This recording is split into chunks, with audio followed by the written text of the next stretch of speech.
xogayaha maaliyadda xisbiga u cid Marwa Faadumo Siciid oo waraysi gaar ah siisay on cable TV intii aanay ka soo amba bixin dalka Finland ayaa ka warantay socdaalkeedii Finland oo qaatay 4 toddobaad iyada oo la kulantay madaxda iyo baarlamaanka Finland sidoo kale waxay u gudubtay dalka Sweden oo ay kulamo kula yeelatay wasiirka xukuumadda Sweden ka tirsan mar ay iga waramaysayna waxay tiri Sweden waxaan la kulmay wasaaradda cadaaladda iyo maxahayd baarlamaanka annagoo arrimo fara badan aanu ka hadlayno arrimahaas oo ku saabsan maxkamadaha maxkamadaha baarlamaanka maxahayd wixii loo qaban karayo wixii ay u baahan yihiin iyadoo aan maantana aan shirkii ugu qiimaha qaayaha badnaa aan maxahayd ka galay oo ahaa MB Finland oo gabadha oo maxahayd runtii iiga soo baxday doodii ay ku jirtay baarlamaanka iiga soo baxday aan dabeetana si fiican u wada hadalnay oo aanu maxahayd ka hadlaynay waxyaabo fara badan maxahayd doorarka ay dumarku iyo haweenku ay ku leeyihiin iyo dhalinyaradu xukuumadda iyo baarlamaankaba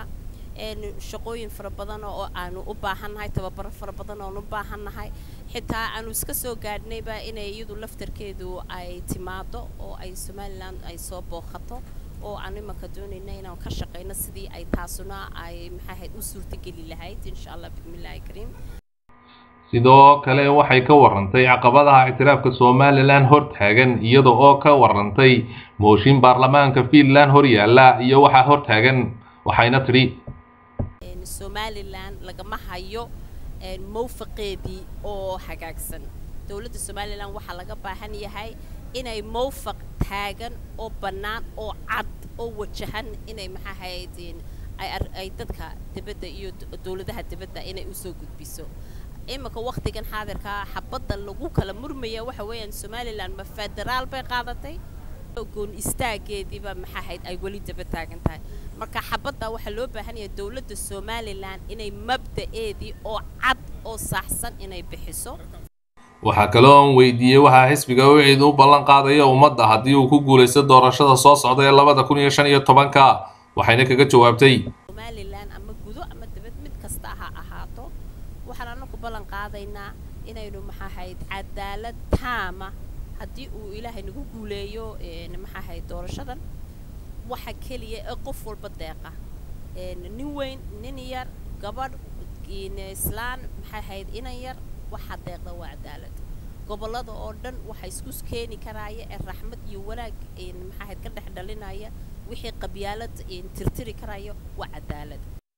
gabagabadii waraysigayga waxaan weydiiyay waxa jaaliyadda Somaliland ee dalka Finland kula talin lahayd waxayna tiri soo jeedin lahaa maxahayd shaqo fara badan ba halkan idinka banaan dawladdiinu waxa weyn dawlad aad iyo aad u wanaagsan oo maxahayd dhiga fiican u soo furfuraysa maxahayd Somaliland jecelna inay maxahayd jaaliyadda Somaliland ay la kulmaan marka waxaan leeyahay baarlamaankiina iyo dawladdiina iyo wasiiradiina maxahayd la kulma la hadla ka daadajiya qidad maxahayd Somaliland gooni istaageeda هذا يوسف عثمان on cable TV Helsinki Finland